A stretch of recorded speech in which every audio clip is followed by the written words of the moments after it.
दोस्तों, आज मैं आपको सुनाने जा रहा हूँ ऐसी सच्ची घटना जो बताती है कि सबसे बड़ा खतरा बाहर से नहीं बल्कि कभी कभी अपने घर के अंदर छुपा होता है। ये कहानी है बिहार के एक कुख्यात बराम कातिल की। नाम था सुरेश बराम। बाहर से वो एक साधारण इंसान लगता था, लेकिन घर के अंदर वह अपनी ही पत्नी और बच्चों के लिए दरिंदा बन चुका था। घर का माहौल। सुरेश दिन में एक मामूली मजदूर का काम करता था, लेकिन रात होते ही उसका असली चेहरा सामने आता। शराब पीकर घर लौटता, अपनी पत्नी पर शक करता, बच्चों को मारना यही उसकी रोज की आदत थी। बीवी चुपचाप सब सहती रही, क्योंकि समाज और परिवार के डर से उसने कभी कोई राज बाहर नहीं बताया। पड़ोसी भी अक्सर उनके घर से चीखें सुनते थे, लेकिन कोई खुलकर बोलने की हिम्मत नहीं करता। जुल्म की हद। दिन हालात इतने बिगड़ गए कि सुरेश ने अपनी पत्नी को बेरहमी से मारना शुरू किया। वो पूरी रात चिल्लाती रही, मदद की गुहार लगाती रही। बच्चे एक कोने में सिसकते रहे,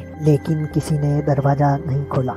होते होते उसकी पत्नी की लाश बरामदे में पड़ी मिली। पूरा शरीर जख्मों से भरा हुआ था, चेहरे पर नाखूनों के निशान और आंखों में आखिरी बार बचने की कोशिश की लकीरें। इस बात का खुलासा, ये मामला छुपा नहीं रह सकता था। पड़ोसियों ने पुलिस को बुलाया और धीरे धीरे बराम कातिल की असली सच्चाई सामने आई। पता चला कि यह पहली बार नहीं था। सुरेश ने सालों से अपनी पत्नी और बच्चों पर जुल्म ढाए थे। उसकी पत्नी कई बार मायके जाना चाहती थी, लेकिन लोग क्या कहेंगे उसके डर से रोक दी गई। और नतीजा, और एक और औरत घरेलू हिंसा का शिकार होकर मौत के घाट उतार दी गई। सजा और सबक। सुरेश को पुलिस ने गिरफ्तार किया और कोर्ट ने उसे उम्र कैद की सजा सुनाई। लेकिन इस घटना ने समाज के सामने एक बड़ा सवाल खड़ा कर दिया। कब तक चुप रहेंगे? कितनी और औरतें चुपचाप मार खाती रहेगी? कितने बच्चे अपने ही घर में डर से कांपते रहेंगे?